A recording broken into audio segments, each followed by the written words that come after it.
Welcome to one of the most historically vibrant stretches of York. We are starting our walk on Low Petergate, right near King Square, and heading toward the famous Stonegate. This short walk takes us across a pathway that has been essential to the city for over 2,000 years.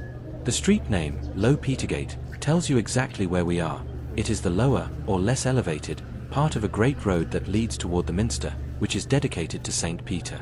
This street is actually part of what was once the main Roman road that ran through the heart of the fortress of Eboracum. That Roman legacy is still visible beneath our feet and in the very geometry of the street. As we begin, look at the architecture. You'll notice an immediate shift from the grand civic scale near the square to a more medieval, domestic scale. The buildings are close set, many with distinct timber-framed features or ancient brick facades. Notice the shops. Low Petergate today is a fantastic mix of independent boutiques, cafes, and specialized retailers. The street has always been a key commercial area, adapting its commerce over the centuries from Roman military suppliers to medieval guilds to modern retail. Look up at the upper stories. Many of these buildings are incredibly old, their origins hidden behind modern shopfronts. Some date back to the 15th and 16th centuries. You can often see the distinct jetted construction, where the upper floors project out over the lower ones.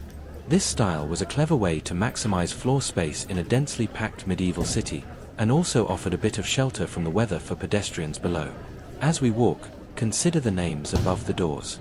Many businesses occupy buildings with a long history of use. For centuries, this street was home to skilled craftsmen and merchants. You would have found apothecaries, saddlers, and tailors right here. The sheer density of people and goods here made it a social and economic hub. We are now approaching a point where the road becomes narrower and begins its gentle turn toward the west. You can almost feel the compression of history here. This area, near our destination, was always slightly more exclusive than the broader market squares. The merchants who lived and worked here were often wealthy members of the city guilds.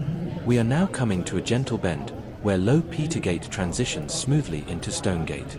The distinction is subtle, but significant. Stonegate, where our walk concludes, is the ancient spine of Roman Eboracum. The name tells you its story. It was the street where masons and stone carvers had their shops, conveniently close to the Minster, where they supplied carved stone for its construction and ongoing maintenance. As we step onto Stonegate, notice the slightly more refined look. This street has always been associated with prestige, home to printers, goldsmiths, and high-end merchants. This brief walk has taken us from the Roman past, through the timber-framed wealth of the medieval city, and right into the thriving commercial heart of modern York. This pathway is truly a timeline of the city itself. As we look at the intricate timber frames of these buildings, imagine the city during the Tudor and Stuart periods, the 16th and 17th centuries. This was an era of profound change and often great danger. Low Petergate and Stonegate were central to civic life, but also vulnerable to disaster. The density of the timber-framed buildings made fire a constant, terrifying threat. Records show numerous devastating fires that ripped through these streets, consuming entire blocks of property. Many of the brick facades we see today were later additions, replacing earlier timber structures as a defense against fire, reflecting changing building regulations. This period also saw the streets become centers for early printing and publishing. Particularly on Stonegate, the proximity to the Minster meant a demand for religious and legal texts. The printers who set up shop here were not just running businesses, they were at the cutting edge of information dissemination, a politically sensitive trade often subject to censorship and scrutiny by the Crown and the Church. The Georgian and Victorian periods. By the Georgian era, 18th century, York was firmly established as the social and administrative capital of the North. Low Petergate and Stonegate maintained their status as prestigious commercial addresses, but they began to evolve toward a more modern layout. The upper floors of the buildings were often used as gentlemen's residences or apartments for prosperous merchants.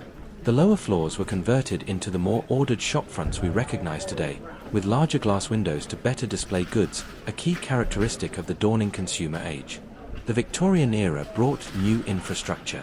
Though the streets remained narrow, the Victorians introduced gas lighting, and later, electricity, dramatically transforming the safety and utility of the thoroughfares, making them viable for late-night shopping and social activity. The businesses here shifted focus toward luxuries and services for the rising middle and upper classes, including specialist jewelers, fine tailors, and bookshops, further cementing Stonegate's reputation for exclusivity.